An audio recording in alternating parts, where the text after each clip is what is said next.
At 3 a.m., Adrian Cole's mansion was silent until the soft sound of dripping water led him to the backyard. There, under the dim yellow light, his maid's daughter scrubbed a pile of uniforms with trembling hands. And in that fragile moment, something inside him, something he thought long dead, finally woke up. Hey, my beautiful family and friends, I'm so excited to finally start this journey with you. It's my very first story here on YouTube, and I couldn't be happier to have you with me from the beginning. I really hope you'll stick around, because there's so much more to come, and I'd love for you to be part of it all. So if you're ready to dive into today's story, hit that subscribe button and let me know in the comments where you're watching from. Tomorrow, I'll be sharing another story that's just as interesting, maybe even more. So stay tuned, you don't want to miss it. The city slept beneath a haze of streetlights, but Adrian Cole was awake.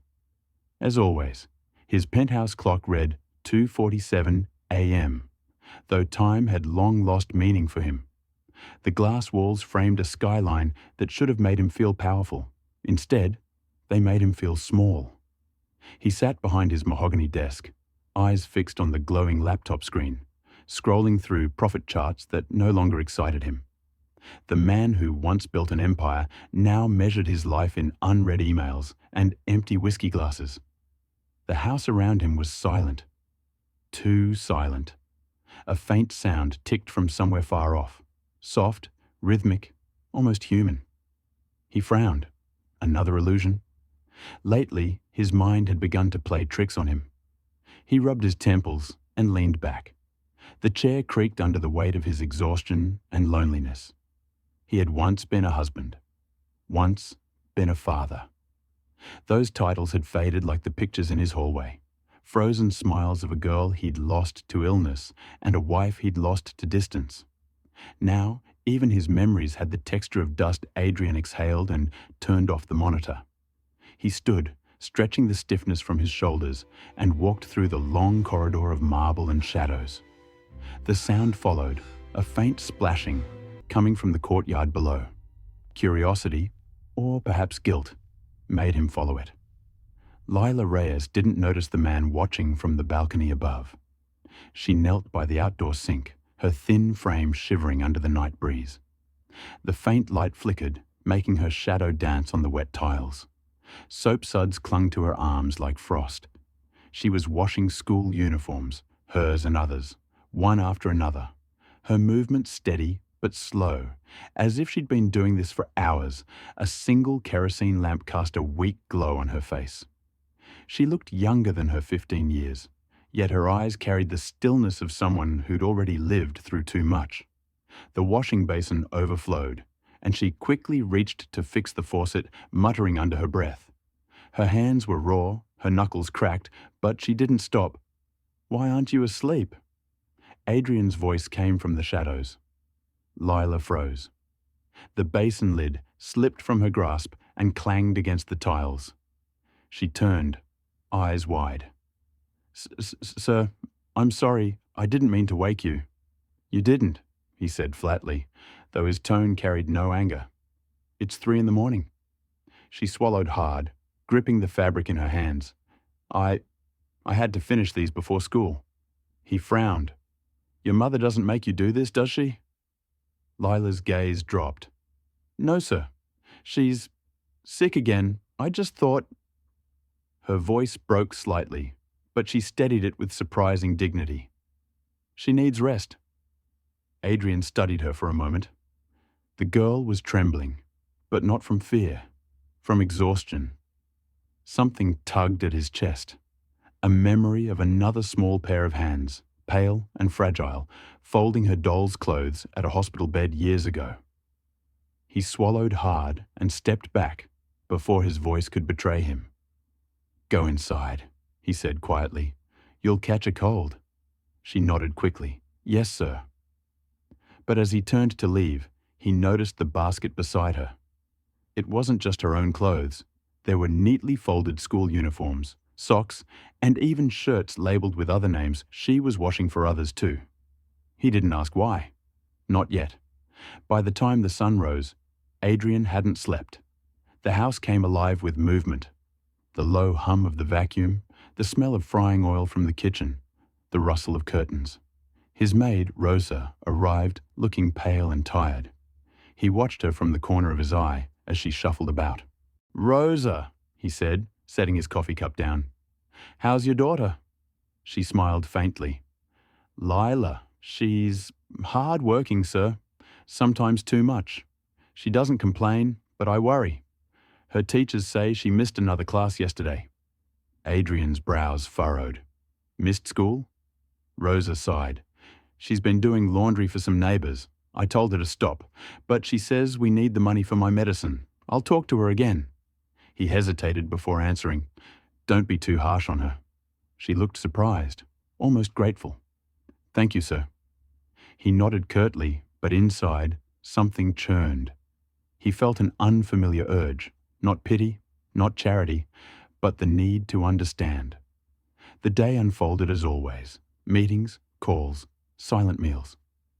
But Adrian's thoughts lingered on the girl. Every sound in the house seemed louder now.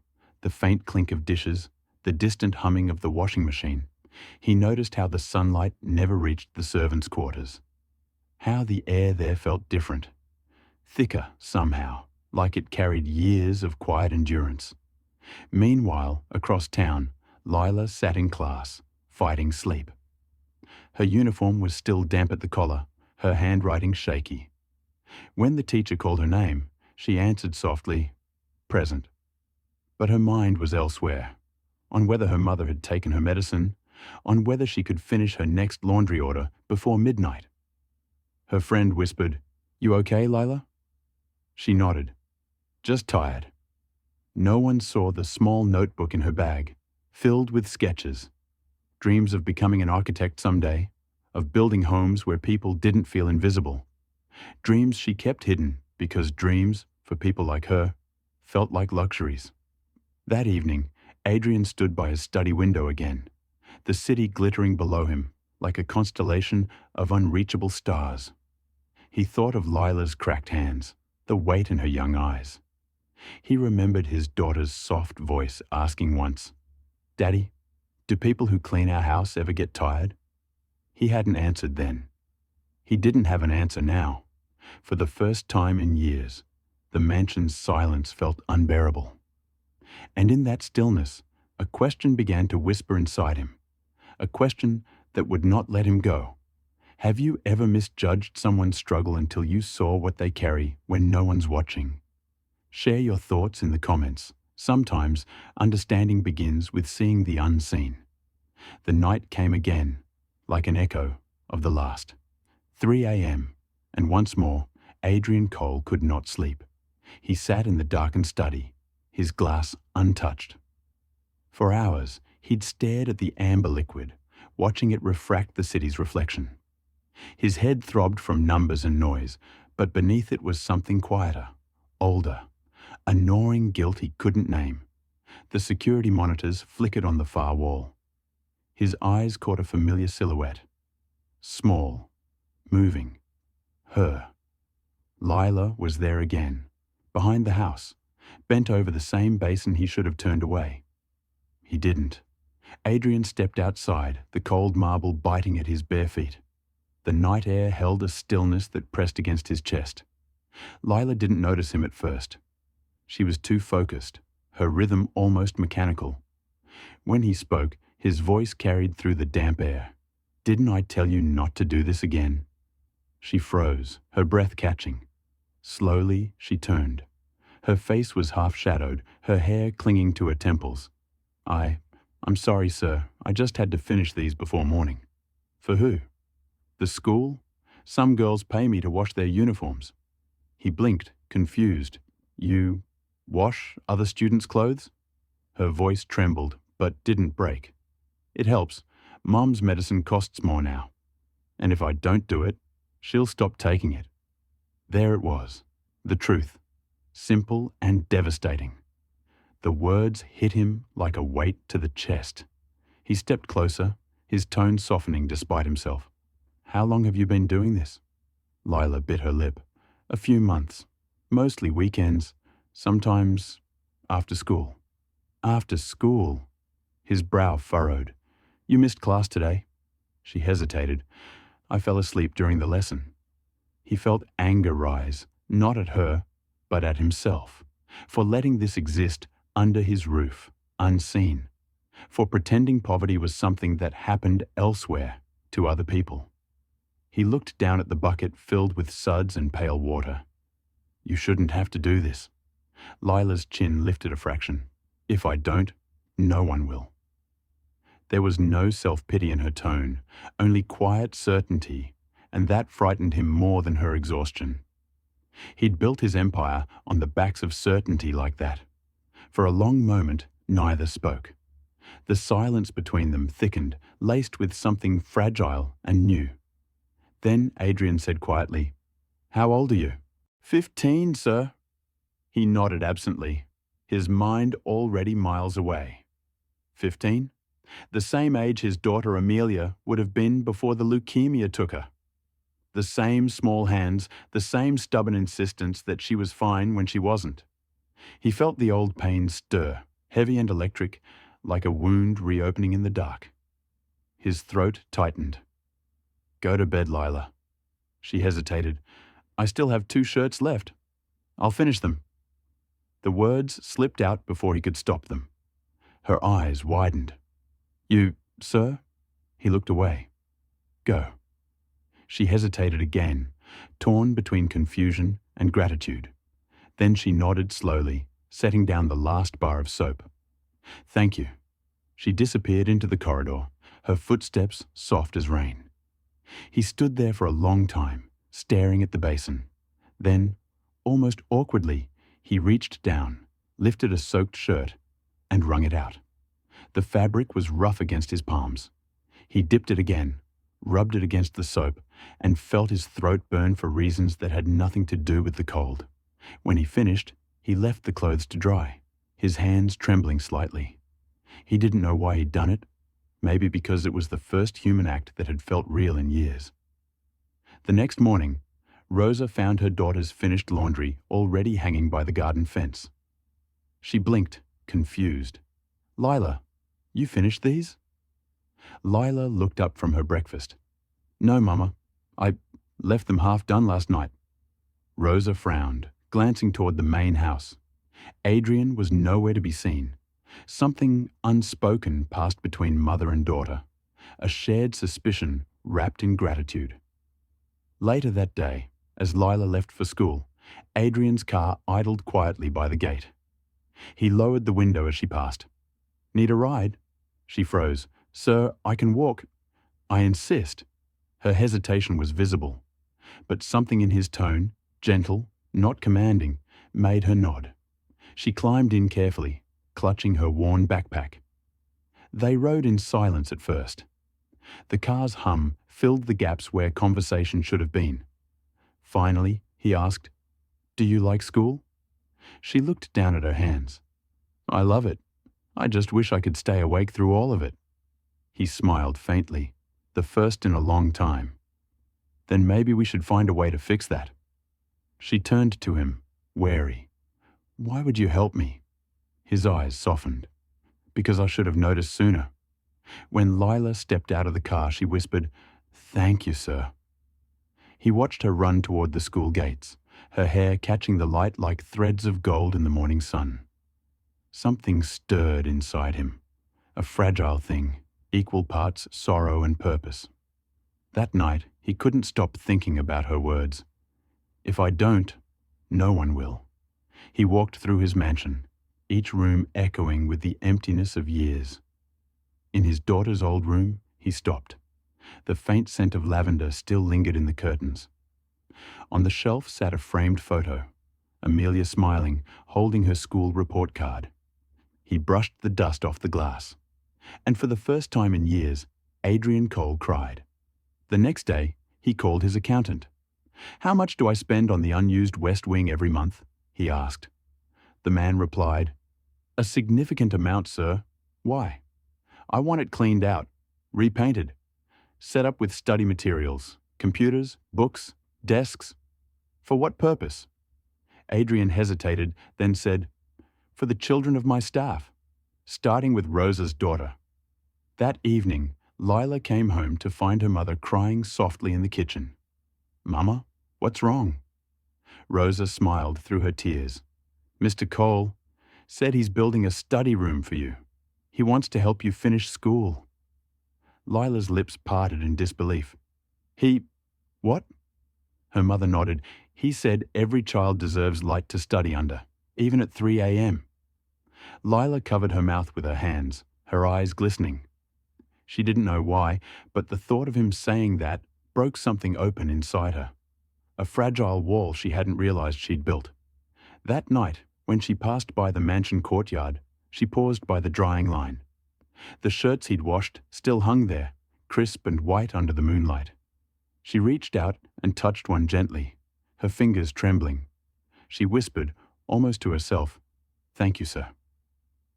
And somewhere upstairs, Adrian heard her voice through the open window. He didn't move. He only closed his eyes and let the sound settle deep in his chest, like a prayer he didn't deserve, but needed to hear. For the next few days, Adrian barely saw Lila. She left for school early, returned late, and avoided the courtyard altogether.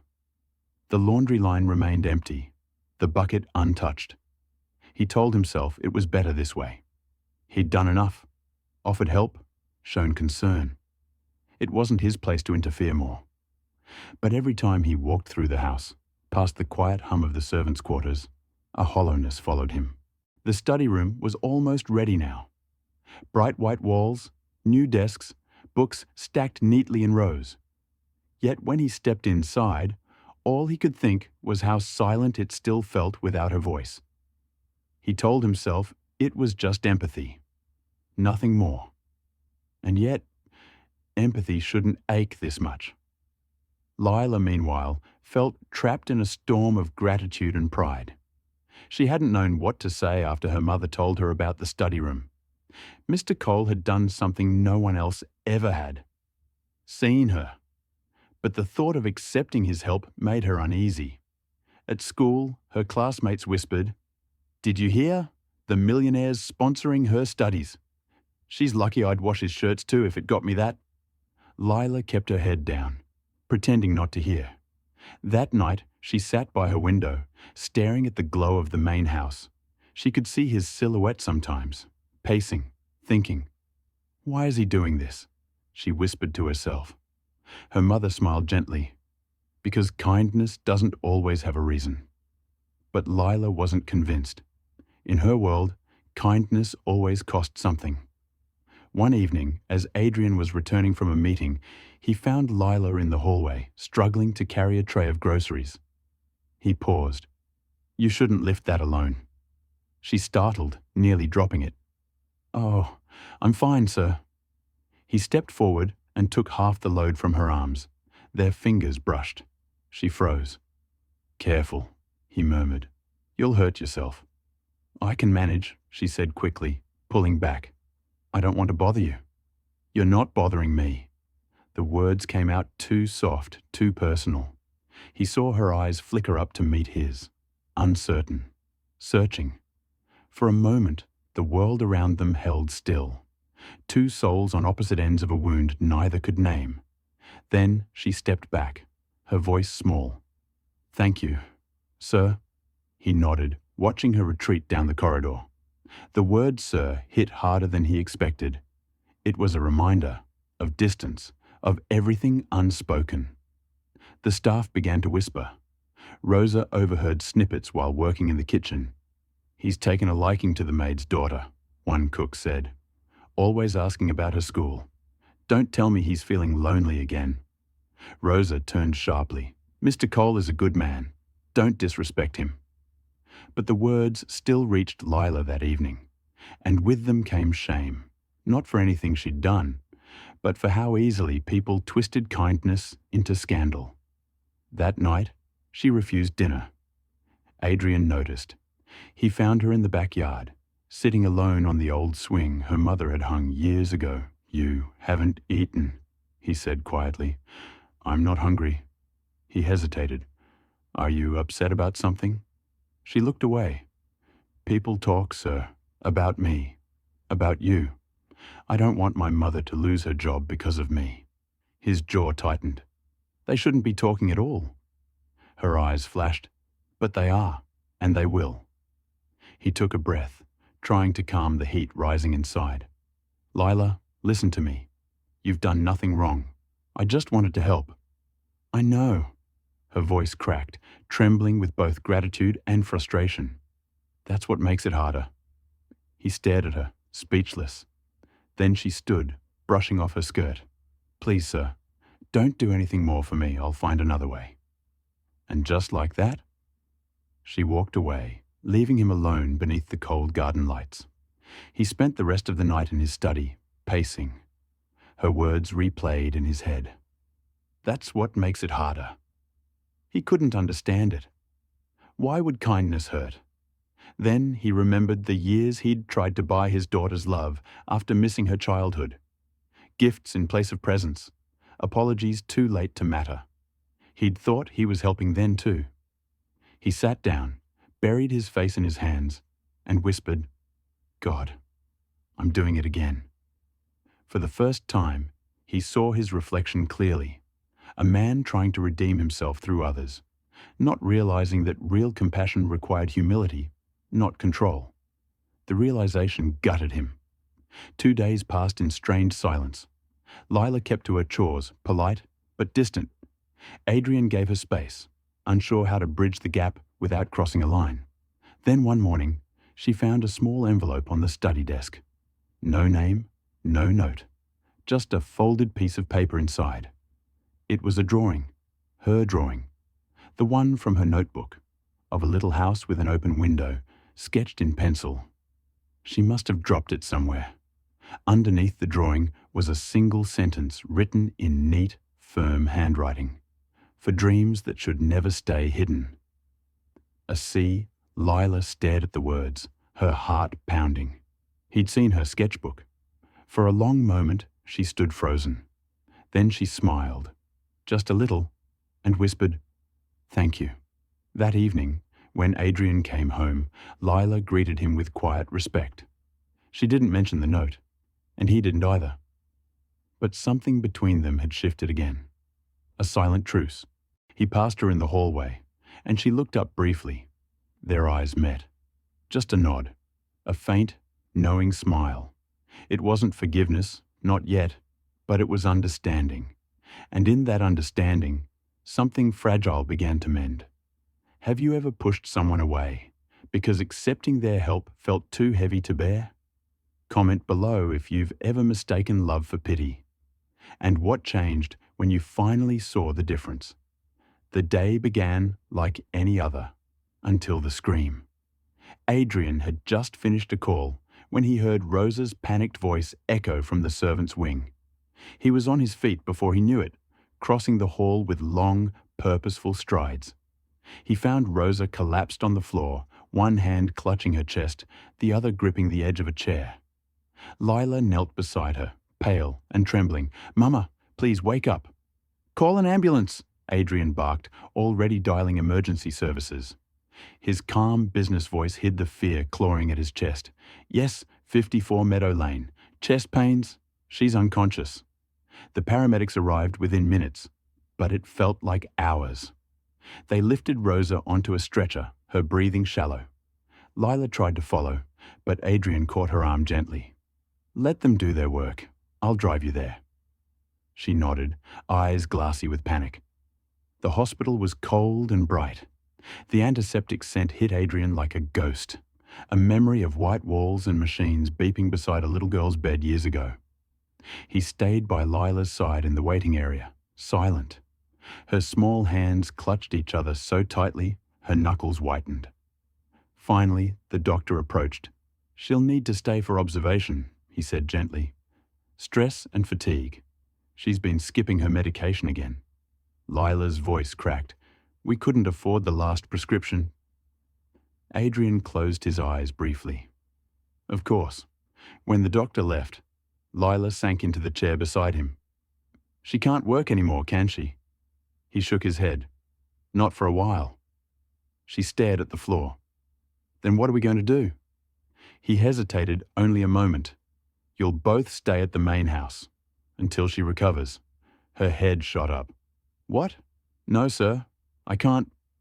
It's not up for debate, he said, his tone gentle but final. You'll take care of her there. I'll arrange a nurse. Lila's lips trembled. People will talk again. Let them. He met her gaze, steady and unflinching. Sometimes doing what's right matters more than what people say. By evening, Rosa was settled in the guest room of Adrian's mansion. A nurse attending her, Lila hovered nearby, uncertain what to do with herself. Adrian appeared at the doorway. She's resting, he said softly. You should too. Lila shook her head. I can't sleep here. It doesn't feel right. He smiled faintly. It didn't feel right to me either when I first bought it. She blinked. But it's so beautiful. Beautiful doesn't always mean home, he said. Then, seeing her confusion, he added, You'll get used to it. As the night deepened, he found her sitting by her mother's bedside, whispering prayers he didn't interrupt.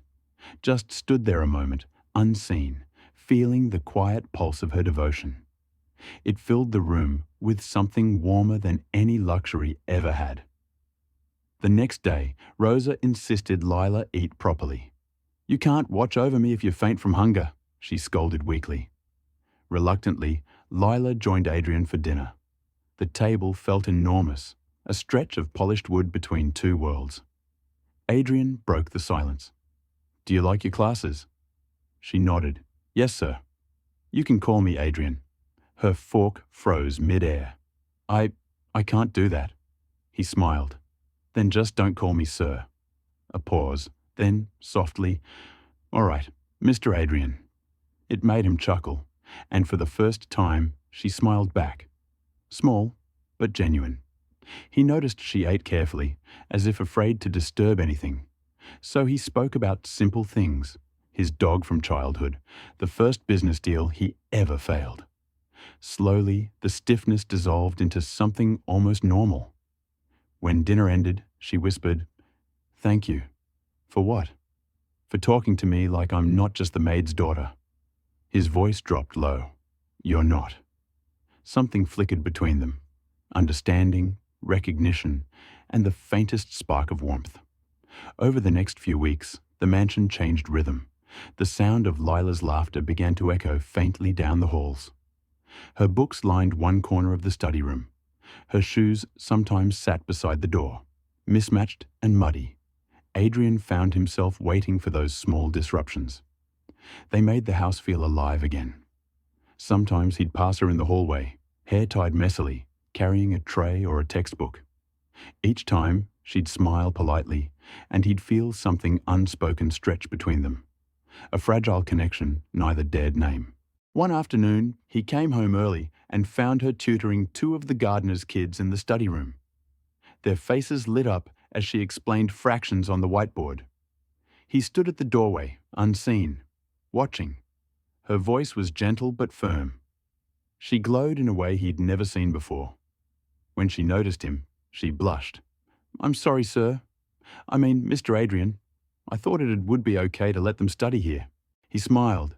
It's exactly what it's for. That night, as he worked late in his study, he heard a soft knock. Come in. Lila peeked through the door, holding a tray. Mama said you haven't eaten. He raised an eyebrow.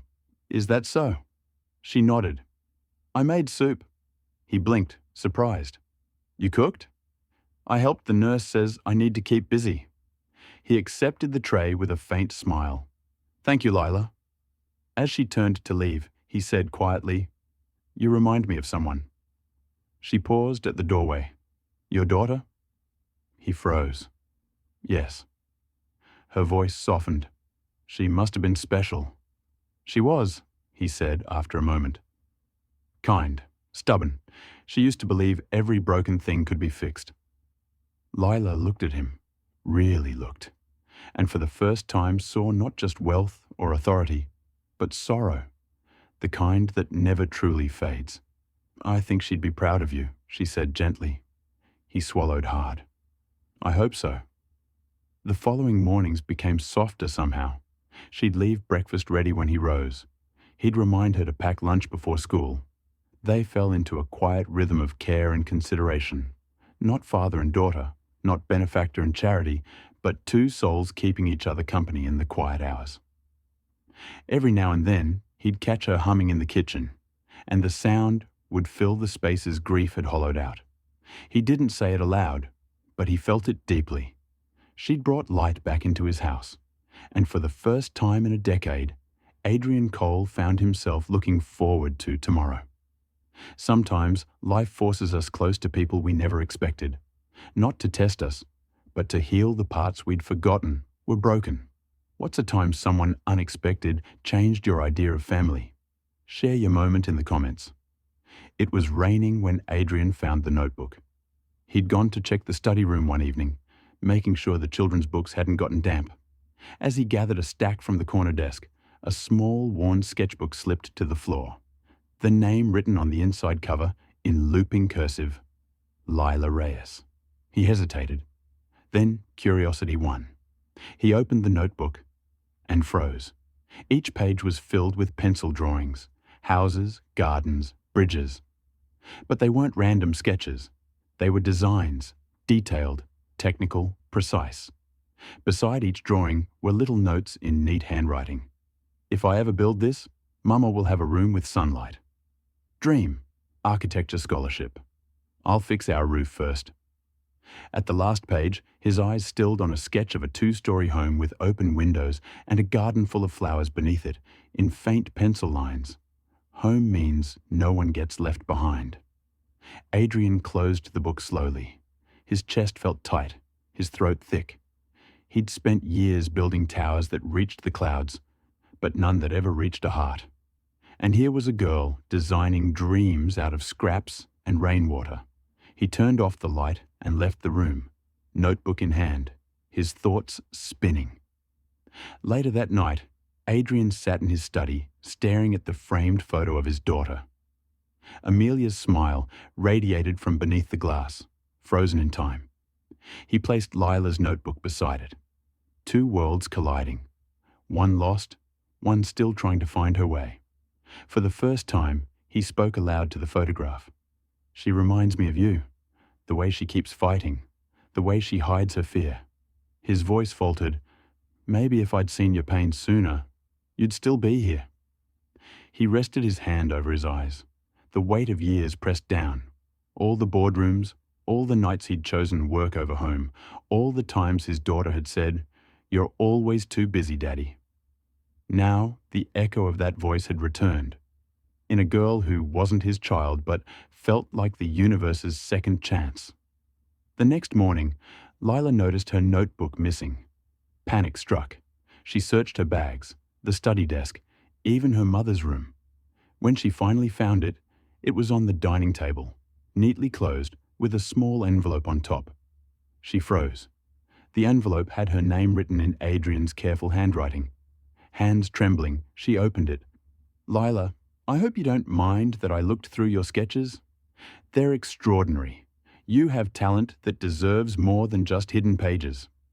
I've spoken with a friend at the City Art Institute. They run an architecture mentorship program. If you're willing, I'd like to sponsor your application. You once said, home means no one gets left behind. Maybe you're right.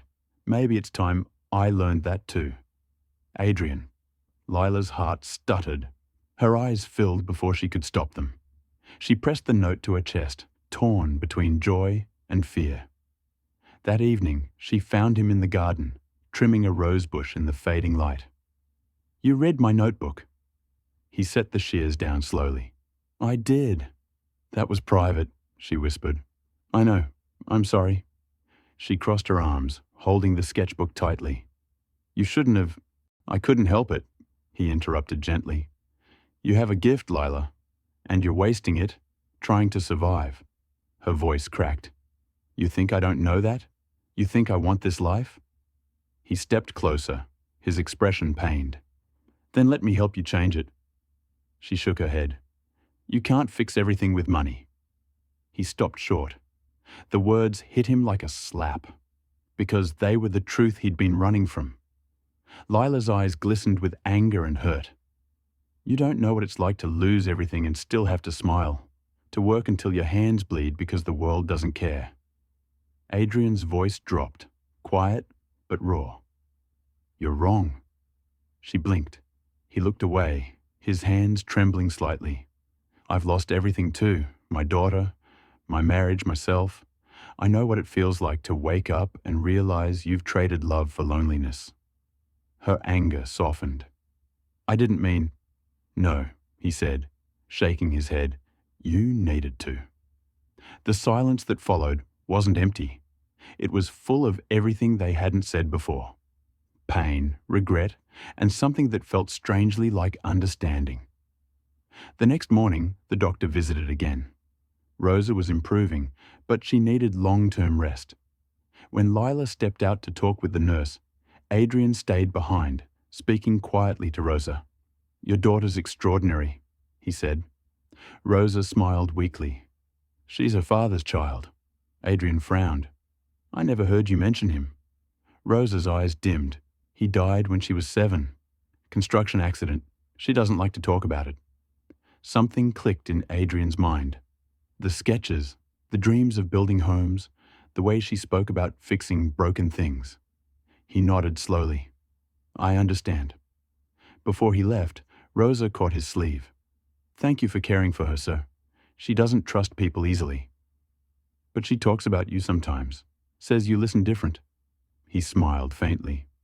I think she's the one teaching me how. That evening, Lila found him in the study again, staring at the rain. She hesitated in the doorway. I'm sorry for yelling. He turned, surprise flickering in his eyes. You had every right. She stepped closer. I didn't want to feel like a charity. He nodded. Then don't. Let this be an investment. In your dreams. Her lips curved in a shy smile. You really think I can make it? He looked at her with quiet conviction. You already are. For a moment, neither spoke. The rain tapped softly against the window.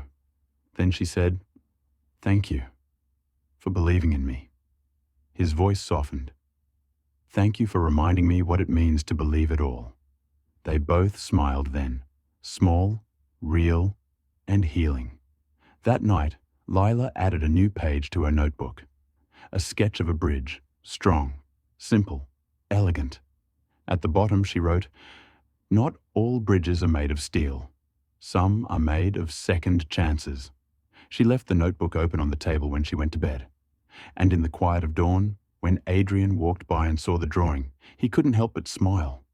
Maybe she was right. Maybe some bridges were meant to lead you home. For the first time in months, Adrian woke up to sunlight. Not just through the windows, but inside himself. The mansion felt lighter now, almost like it was breathing again. In the kitchen, he found Lila humming as she packed a lunchbox. Her hair was tied up, sleeves rolled high, a pencil behind her ear. She looked up and smiled. Good morning, she said brightly. He chuckled. That's new. Usually, I have to say it first. She grinned. I'm practicing optimism. Well, it suits you. He reached for a mug, then hesitated. You're up early. I'm helping the nurse prep Mama's breakfast before school. Her tone was cheerful, but he noticed the faint weariness in her eyes. Do you ever rest, Lila? She shrugged lightly. Sometimes, when I forget not to. He smiled softly. I used to say that about work. She tilted her head. And how did that turn out? He laughed quietly. You're looking at the result? They shared a brief, knowing smile. Two people shaped by exhaustion, now finding comfort in each other's honesty. That afternoon, Adrian offered to drive Lila to her school orientation for the mentorship program he'd arranged. When she got in the car, she gawked at the luxury interior. This feels illegal, she joked. He laughed. It's just a car. Yeah, she said, running her fingers along the leather. A car that probably costs more than my college tuition. Then you better not spill your juice box, he teased. She gasped. You think I'd bring juice in this car? They both burst into laughter, the kind that fills the air with warmth. Adrian hadn't laughed like that in years. Not since Amelia. At a red light, he looked over and saw her looking out the window, smiling faintly at the city skyline. There was hope in her expression, the kind he'd forgotten existed. After her meeting, she returned to the car holding a small folder of program details. Her excitement was barely contained. "They said my drawings were strong," she exclaimed. "I might actually get in." Adrian smiled, genuinely proud. "I don't doubt it for a second." Then, without thinking, he reached out and straightened a loose strand of hair behind her ear. It was a small, instinctive gesture. Fatherly, gentle. For a second, they both froze. Lila's eyes softened. "You do that the same way my dad used to."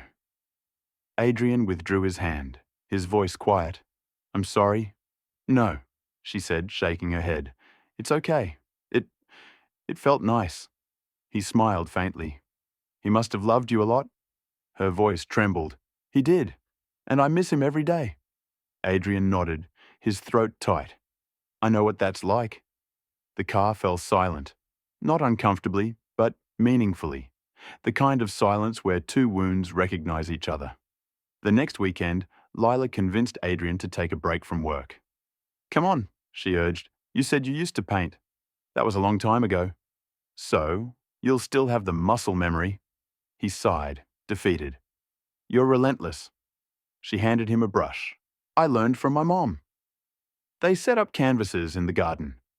Rosa watched from her chair, smiling softly as the two painted under the shade of a tree.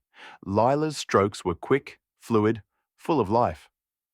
Adrian's were cautious at first, but soon his lines began to loosen, colour returning not just to the canvas, but to his world. "You're good," she said. "I used to paint cityscapes," he replied, trying to capture what I was missing. "And what was that?" "Peace." She looked at him for a long moment. "You're getting closer." Later that night, after Rosa had fallen asleep, Lila found Adrian sitting on the porch with 2 cups of tea. "One's for you," he said. Without looking up, she sat beside him. The night air was cool, the sound of crickets soft. For a while, they said nothing. Then she whispered, "You ever think about what comes next?" He smiled faintly. "Every day. I just haven't figured it out yet." She sipped her tea. "Maybe that's the point, to not have all the answers." He turned to her. "You sound wise for someone so young." She shrugged. "Struggle ages you fast." He chuckled. "Then you're about 70 inside." She laughed. Really laughed. And the sound made him close his eyes for a second. It sounded just like Amelia used to. Over the following weeks, a gentle routine took shape. Lila studied, cooked, and read to her mother in the evenings. Adrian started joining them, sitting in the corner, pretending to read the newspaper, but secretly listening. Sometimes he'd catch himself smiling at their laughter. One evening, as Lila and Rosa laughed over a story, Rosa looked over at him. "Mr. Adrian," she said warmly, "you have no idea how much good you've done for us." He hesitated. "I think it's the other way around." Lila met his gaze, a brief, silent understanding. One Friday night, the power went out during a storm. The house was plunged into darkness. "Oh no," Lila groaned. "I was in the middle of homework." "Backup generator will take a few minutes," Adrian said, rummaging for candles. She lit one, its golden light flickering between them. "You know," she said playfully, "when power went out in our old house, Mama and I used to dance. It made the dark feel less scary." He smiled. "And you're suggesting what exactly?" She extended her hand. "Come on, Mr. Adrian. It's tradition." He hesitated, then took her hand. They danced slowly, awkwardly at first, then more freely. Lila's laughter filled the air, mingling with the rain tapping on the windows. For that brief, fragile moment, they weren't Millionaire and Maid's daughter. They were just two people finding light in the dark. When the lights finally came back on, they both blinked and laughed softly. Adrian whispered, "Maybe we should turn them off again." Lila smiled. Maybe. Days later, the mentorship letter arrived. She was accepted. Lila screamed so loudly, Rosa nearly dropped her teacup. Adrian came running, thinking something was wrong, until he saw the letter in her hands. "I got in!" she shouted, tears in her eyes. Adrian hugged her before he could think twice. She froze, then hugged back. "I told you," he whispered, voice thick. "You were always meant for more." When they pulled apart, Rosa was smiling through tears. "You two," she said, shaking her head. "You've both been given back something you lost."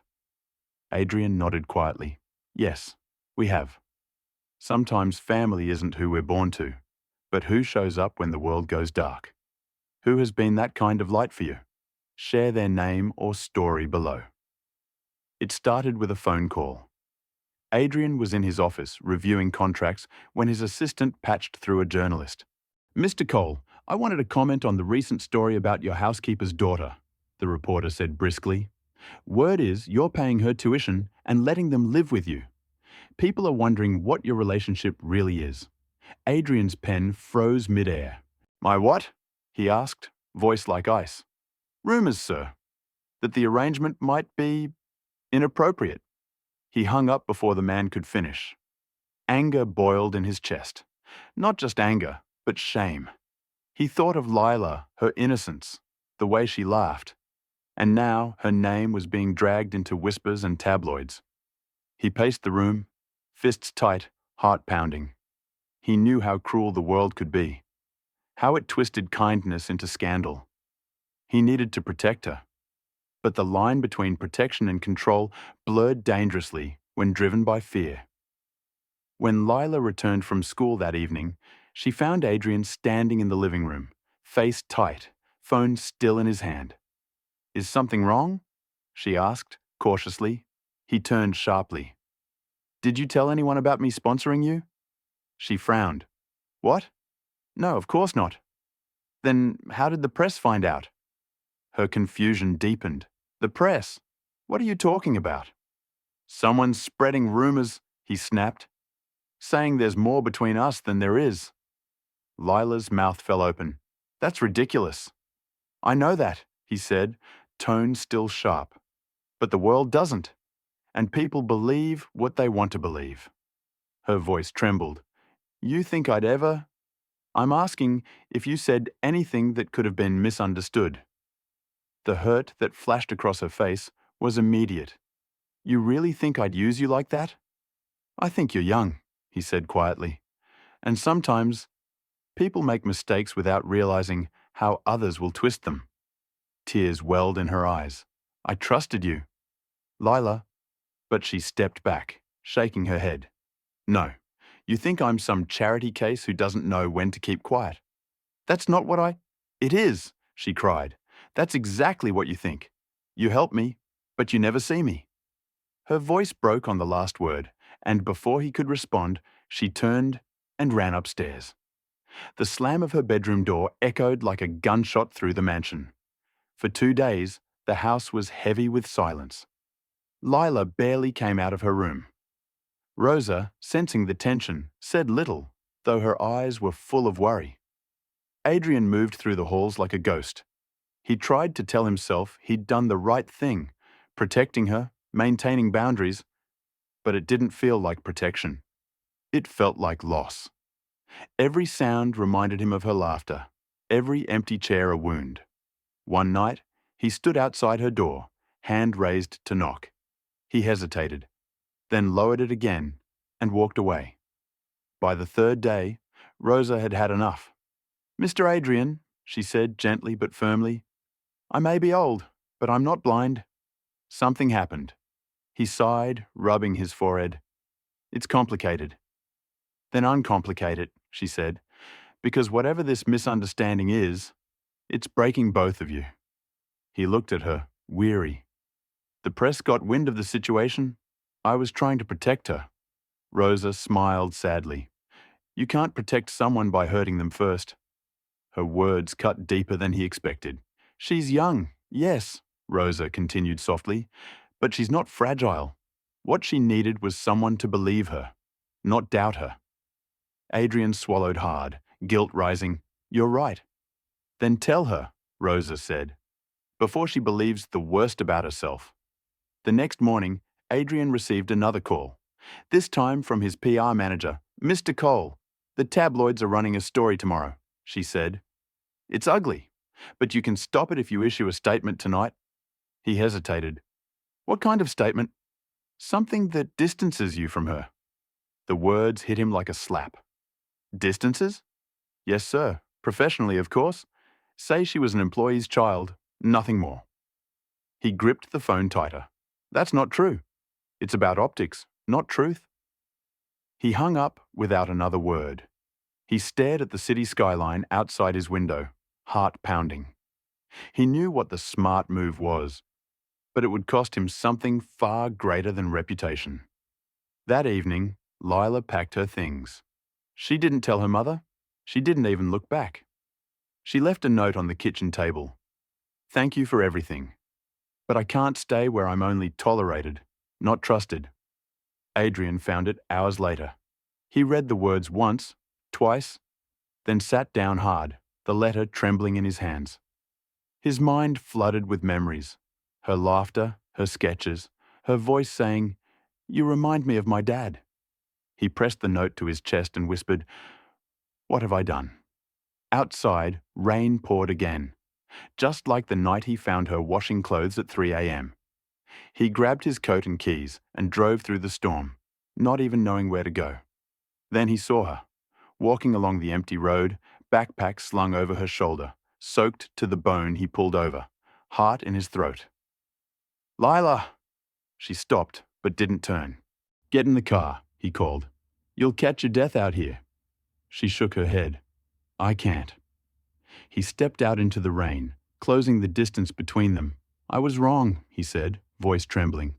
"I shouldn't have doubted you. I let my fear talk louder than my heart." Her eyes filled. "Why does everyone always leave when I start to believe?" He took a shaky breath. "I'm not leaving." She stared at him, rain streaming down her cheeks. "You already did." She turned and walked away, leaving him standing in the storm. Later that night, Adrian sat alone in the dark house, drenched and silent. Rosa found him there, staring at the note on the table. "She's gone," he said hoarsely.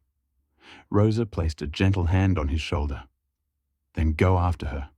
But this time, don't go as her savior. Go as someone who's finally ready to listen." He looked up slowly. The truth in her words burned. For the first time, he realized he hadn't been saving Lila. She had been saving him. Sometimes, we push away the very people who were sent to heal us. Have you ever let fear make you lose someone who cared for you? What would you say to them now? The next morning was eerily quiet. Rosa's voice trembled when she told Adrian that Lila hadn't come home. "She's staying with a classmate," she whispered. "She left a message saying she needs time." Adrian nodded, but his hands shook as he poured himself coffee he couldn't drink. The silence in the house was unbearable. Every sound echoed with her absence. He walked into the study and saw her sketches still spread across the desk. Lines, dreams, unfinished drawings of bridges and homes. He traced a finger along one of the designs and whispered, "You built a home here, and I tore it down." The loneliness was suffocating. Across town, Lila sat by the window of her friend's small apartment. The city noise was louder here. Buses, horns, life moving on without her. She clutched her sketchbook, but she hadn't drawn a single thing since she left. Her friend Tessa handed her tea. "You've been staring out that window for hours." Lila sighed. "I thought leaving would make me feel free, but it just feels wrong." Tessa tilted her head. "Because you left someone who cared?" Lila didn't answer. Tessa continued gently. "I saw the way you talked about him, Lila. You weren't scared of him. You were scared of how much he mattered." Lila's eyes glistened. "He said he trusted me, but the moment people started talking, he looked at me like I was a mistake." "Maybe he's just human," Tessa said softly, "and humans panic when they care." Lila looked down at her cup. "Then maybe I'm human too, because I can't stop missing him." At home, Adrian tried to lose himself in work, But every spreadsheet blurred into her face. Every phone ring made his heart jump, hoping it was her. He finally opened his drawer and pulled out an old photograph. Amelia's 10th birthday. She was laughing, frosting on her nose, eyes full of life. He whispered to the photo, "I made the same mistake again, didn't I? I let fear speak louder than love." He pressed the photo to his forehead, voice breaking. "I'm sorry, baby. I'm trying to be better." At that moment, something inside him shifted. A resolve he hadn't felt in years. He stood, grabbed his coat, and drove out into the evening light. He wasn't going to let silence win again. He found her the next day near the Riverside Park, the same spot where she used to sketch after school. She was sitting on a bench, hair tied loosely, notebook on her lap. She looked older somehow, not in years, but in spirit. He approached quietly. "I didn't know where else to find you." She looked up, startled. Her first instinct was to leave, but something in his face stopped her. "I shouldn't have come," she murmured. "I had to," he said, "to tell you I was wrong." She looked away, eyes shining. "You don't owe me anything, Mr. Adrian." "I owe you everything," he said softly. "You gave me back something I thought I'd lost forever. The ability to care." Her breath hitched. "Then why did you doubt me?" He swallowed hard.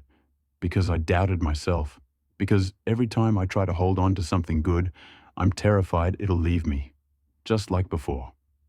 The confession hung between them, raw and trembling. "I was a coward," he said. "And you paid for it." Lila looked at him for a long moment, tears gathering. "Do you know what hurt most?" she said quietly. "Not the rumors, not even your anger. It was realizing I wasn't the only one afraid of being abandoned." He blinked, caught off guard. "You lost your daughter," she continued, voice trembling, "and I lost my father. We both built walls out of our grief. But when I let you in, even just a little, you ran from it." Adrian's eyes glistened. "Because I didn't know how to stay." She wiped her tears roughly. "Then maybe it's time you learn."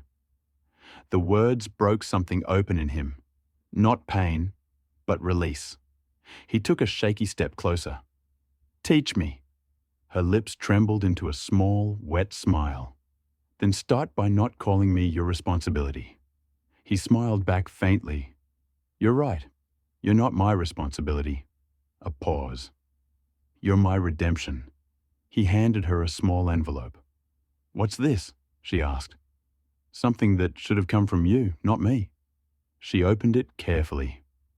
Inside was a letter of recommendation, not written by him, but co-signed by her architecture mentor. "I spoke to them," he said. "They know your work, your grades, your story.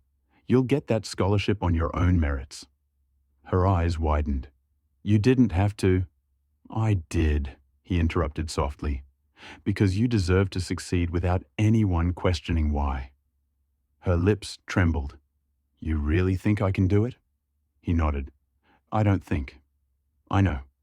The wind blew softly between them, carrying the smell of rain. "I don't know if I can come back," Lila whispered.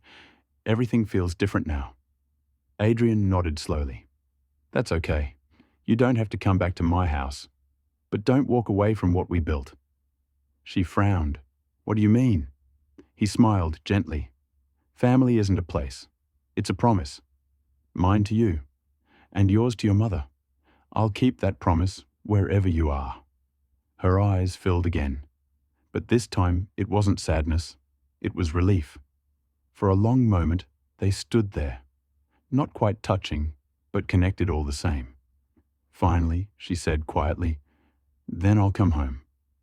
Not because I need saving, but because it feels like the right place to start again." Adrian smiled, a true, unguarded smile. Then it settled. They rode home in quiet contentment. The city lights shimmered on the windshield like scattered stars. Halfway through, Lila said softly, "You know, bridges don't just connect two sides. They hold weight. They bend a little, but they don't break." He glanced at her, warmth in his eyes. "That's poetic."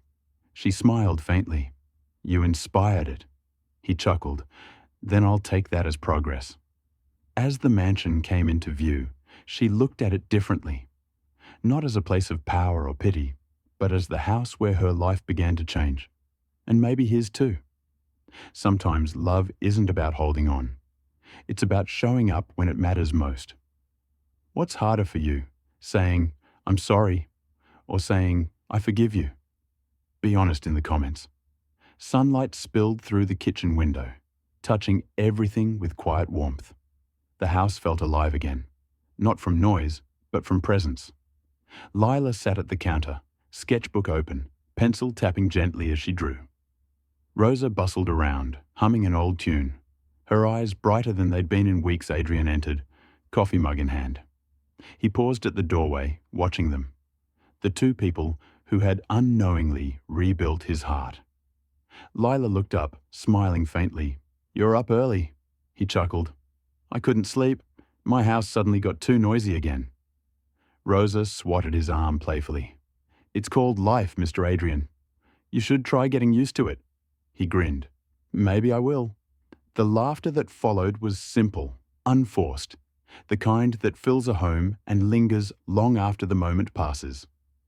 2 weeks later, the school held its annual awards assembly.